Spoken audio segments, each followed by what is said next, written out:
Well, I have a tag video for you today. This was a very unique one. I've never seen a tag like this before, especially in the luxury handbag community here. So I'm really excited to do it. It's called the Pretty Picture Handbag Tag, and I will explain after this quick break.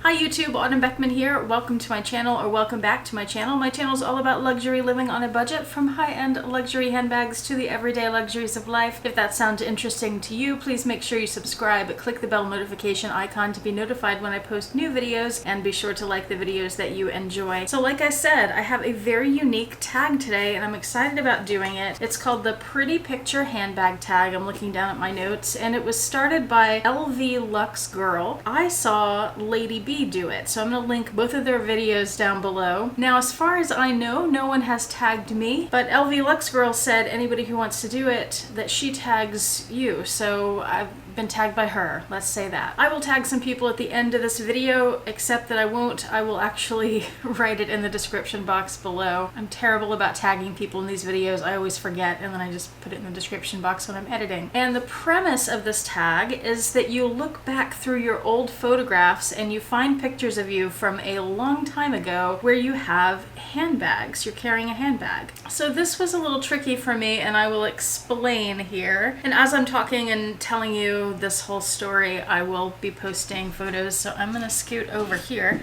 to make a little more room for the photos up here. This was a little tricky for me, partly because we're still dealing with COVID and this global pandemic. Excuse me. I just finished work for the day and I have a glass of whiskey and soda here and I need some.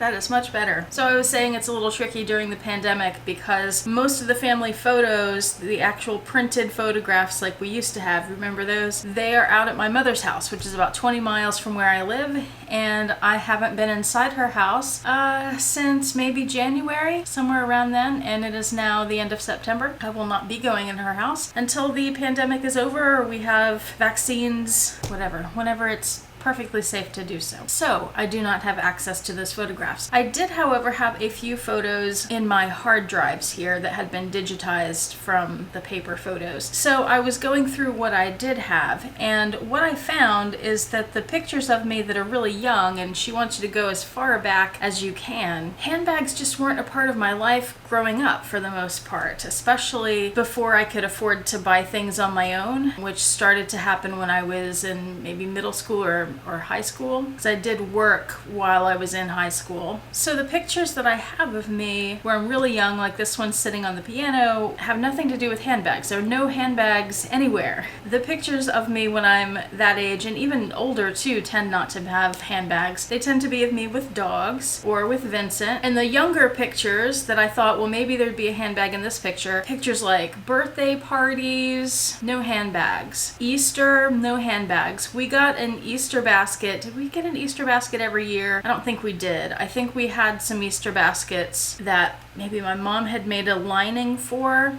but no handbags. My mom was not into handbags, and this is probably why we didn't have them. And I looked at more formal pictures, like this one from my brother's graduation from high school. No handbags. My mom, me, and my sister, none of us have handbags. And my college graduation, no handbags. This is from my senior art show. I went to a fine arts high school and we had senior art shows. They were group shows. This is me and the two other girls that did the show with me. No handbags. Similar to Easter, I found a Halloween photo. Of course, no handbag there, but at least I was carrying a pumpkin. That's about the closest thing I could find to a handbag. But finally, we get to prom. Now, when I think about in my memories, the earliest handbag I remember having, and I'm sure I had bags before this, but this is the one that I remember because it stuck out, was when I was in middle school. I had a fake Dooney & Bourke handbag. It was like a satchel. It was a green leather with the brown leather trim, and I remember that I got it at a grocery store here in town called Fiesta, and I treasured that.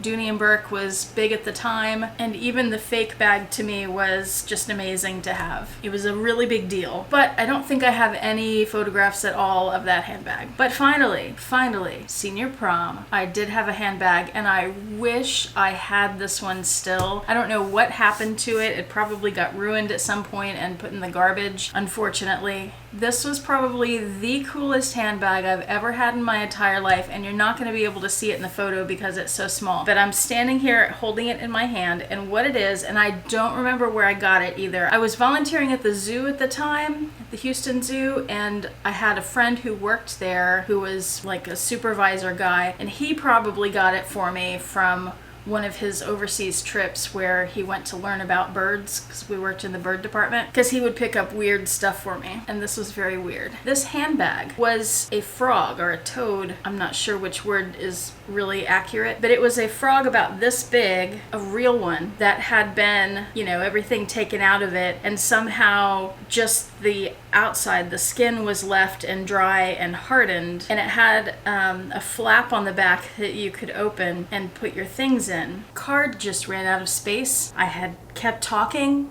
for minutes, and then I noticed that it wasn't recording anymore, and then I figured out my card was out of space, so I had to plug it in, open a bunch of video files to see what they were, and then delete the ones that I could delete that I've already posted to YouTube. I don't need this. I have enough going on in my life, taking up my time. Whiskey and soda. This I need. Now where was I? Frog, right? So because this frog was my handbag, and because prom was me and my friends going together, we didn't have dates. One of us had a date, not me. I decided my little frog could be like my date, so I made him a tuxedo and a top hat. So I don't know how well you can see it in this photo, because I don't know if I can magnify it. It might be too pixelated because it's so small, the little frog in the picture. I'm holding frog in my hand in a tuxedo and top hat. And by the way, the limousine, my grandfather worked for a limousine company in Houston, and he was our chauffeur. He actually got the limo for us and drove us around that night, which was super sweet. Okay, after high school, I moved to New York for the first time, and this is a photo of me and my sister at the airport when I'm about to leave for New York. And again, no handbag. I do have a camera, however, as you know, photographer here. If you look at pictures of me, you are much more likely to see me with a camera than a handbag in most photos. A camera or a dog. And then this photo is from the second time I lived in New York, when I went back to New York for grad school. And this is me and my mom, and you can see a handbag in this picture. You probably can't see it very well because it's a small bag. This was the time that I started really getting more into handbags and buying several of them and owning more than one at a time. However, my bags were from Chinatown because that's what I could afford. This bag was probably pretty expensive for me. It was probably $30 or $40. I got it from some little shop on Canal Street, way at the end of Canal Street, and it was a little dome-shaped bag, and the body of it was some kind of, I'm pretty sure it was a faux fur fabric. It was sort of orange and other colors, but mostly orange. And then the trim on the dome had black real fur. It was rabbit or fox probably. That was back when people still wore fur. And then it had a little handle, I think maybe like a leather strap with a chain, and a little flap that went over the top of it with a gold hardware clasp. I loved that bag. It was special to me, and I carried it around a lot. This was also the time when I had a fake Fendi bag, except I had no idea what a Fendi spy bag was. It was also faux fur. It was a faux leopard, and then it had leather trim, and it didn't say Fendi or anything on it. It was generic, but you know, it was like a dupe. I wish I still had that too, because that was a cool bag. I didn't wear it that often though. I only wore it in the winter, and I think that's why I finally got rid of it, because when I moved back to Houston, we just don't really have winter here. But that was a really cool bag. I still do want a Fendi spy bag. I keep looking, and I just haven't found the right one yet at the right price. And then I found these two photos, which are both totes, but they're cheap totes. This plaid one was probably from Walmart or something, maybe not even as fancy as Walmart. And then this tote, I don't know where I got it. Target, maybe, who knows, no idea. But it says Tree Hugger Planet Lover, and I thought I was really cool carrying that bag that said that and made it very clear that I was pro the planet. That may have been during the Bush administration, the second one, that was so much about oil and stuff, and I was like anti that. This next photo, now this is one of the first bags, maybe the first bag I ever had that I felt like I spent a lot of money on. I probably got it for $100, $150, which to me was a lot at that time, but it was originally a $400 bag. It was all leather. It was made by Elliot Luca, and I either got it at, I think I got it at Saks Off Fifth, but it may have been one of those other high-end department store outlet places. But oh my god, I loved that bag. I carried it for years until it just wore out and I had to get rid of it. And I wish I had a good picture of it. It was so beautiful. It was a hobo, and the body was this this weave. It was woven leather, these little strips that were woven in and out all over it. And then on the edges, you know how it has the strap and then it has a little metal loop here, and then the section here where it was like the top of the bag where it connects to the handle. It had these layers of leather that had different edging on them, and it was just so pretty. I don't know if I'm describing it that well, but it was beautiful and I was so proud of it. And you know, now that I think about it, that bag, although I had been into handbags for a little while at that point, when I lived in New York and I went to Canal Street, I had a fake Louis Vuitton Speedy. I remember when I bought that, I didn't go into one of the shops in the back rooms. That was one that I bought from one of the guys that you're walking down the sidewalk and they're like Louis Vuitton, Chanel, Rolex, and they have these laminated papers with pictures of bags and stuff on it, and you say, oh yeah, I want that one, and then you follow them around the corner and they go get it. They tell you wait here and they go get it, and this guy brings a black trash bag out. Talk about luxury packaging. And he pulls out the Speedy, and they pressure you into trying to get the sale done quickly because it's illegal. And I knew that about them because I'd made purchases in Chinatown before and I'd been in the back rooms. So I wasn't going to let myself be pressured. I was going to inspect this bag because I was paying like $40 or $50 for it, which was a fortune to me. So I was gonna inspect it and make sure I was okay with it. And boy, am I glad I did. And you're gonna laugh, those of you who know about Speedies, because when I turned it over and looked at the base, one of the feet was missing. Are you laughing? Because those of you who know Speedies know that Speedies don't have feet. But this one had 5 feet and one was missing. So I gave it back to the guy. I said, the foot's missing, go get me one that doesn't have missing feet. All 5 should be missing really, but anyway, I was happy with myself for standing my ground with that. He was annoyed with me. The Elliot Luca bag was a turning point for me now that I look back, because that's when I started to spend a little more on handbags. Since we're talking about photographs here, the next photos that I found where I have handbags were a few years later. These next few photos are from our trip to Italy. This first one is a Fossil bag.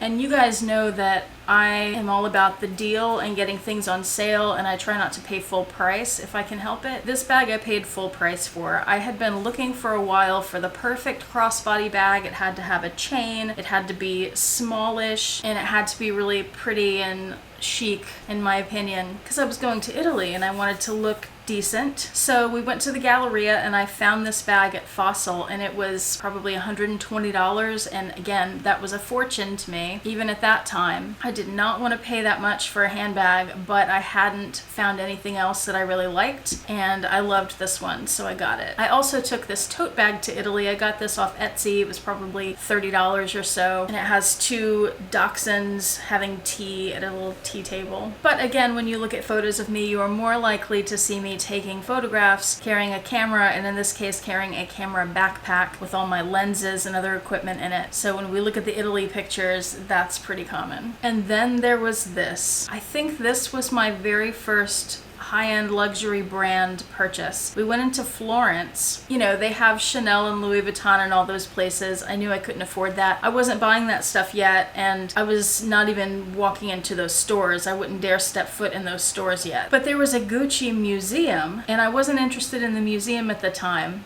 But I did go into their little gift shop, and I found, let me go grab it. I found this. It's a little pouch, flat pouch, and it's untreated canvas, and it says Gucci Museo, and I've probably never used it. It sits in my closet. It's got a fabric interior, no pockets or anything. It says Gucci there. It was about $75, which again, was a fortune to me, but I splurged. This was one of my big Italy splurges, and yeah, I know $75 doesn't sound like much of a splurge, right? But such are my finances, or such they were at the time. I got one for myself. I also got one for my sister, even though she's not into luxury at all, and who knows where that thing is now. It's probably trashed somewhere, to be honest with you. But I was so proud of that purchase that I stood by the river here and got the boyfriend to take my picture with my Gucci shopping bag to look very fancy. Now this photo has a handbag in it that I also got in Italy. I got it at the Rome airport on our flight out, and you can't see the bag very well, but it's basically an Alma. It's like an Alma dupe, but this yellow color, and it had a faux ostrich texture on it, and that's me and my grandmother, by the way. And people have asked me, have I ever thought about getting an Alma? What do I think of the Almas? I don't want an Alma because of this bag. I learned that this is not a style of bag that suits me. I thought it was very pretty, but I don't like the dome shape, I don't like dealing with the zippers, and I don't like how it's if you look at it from this angle, how it's triangular shaped and your stuff kind of falls in on each other. I prefer a more boxy shape. And then we jump to present day. I'm not sure if there are any photos of me, actually, there must be, because I remember, hold on, let me finish one thought before I go to the next one. I'm not sure if there are photos of me with my Louis Vuitton Trevi PM or Trevi GM. That was the first Louis Vuitton bag I ever purchased, and that's what set me off onto all of this. But when I think about it, there was a trip to New Orleans where I took that bag and I carried it, and I used it as a camera bag actually, and I'm sure that there are some photos of me carrying that bag in New Orleans. There have to be, but I don't have one here. But the next Louis Vuitton bag I got was the Neverfull MM and Damier Ebene, and I took it on my mom's 60th birthday trip to Napa and Sonoma. So that's me with that bag there, my mom and sister. And then at some point later I got a Speedy in Ebene, my favorite print, and that's me with my Speedy 30 in Galveston. And then we did a New York trip several years ago now, and that's where I got my Turenne MM at the Bloomingdale's there. And I made sure to get my photo taken outside with the bag, because it was a very popular thing to do at the time. I guess it still is on like the Facebook groups. When you buy a bag, you take your photo outside the store with your shopping bag. And then this is me carrying the Turenne at a winery. So that takes us up to present day. This was a much longer video than I had anticipated it would be. I hope you enjoyed it and didn't mind so much. I think it's fun to see pictures of people. I really wish, for many reasons, that in the comments below you could leave photographs. I don't know why YouTube has never given us that function. But if you want to email me, my email is below in the description box. I'd love to see some photos of you with your handbags, especially if they're, you know, the older photos like is the premise of this video. Like I said, I will tag some other YouTubers below to do this. I'm very much looking forward to seeing their photographs as well. And I'm gonna wrap this up. Thank you so much for watching. I do appreciate it. I hope you and your loved ones are doing well. Hope you're having a fantastic day, and I will see you next time. Bye.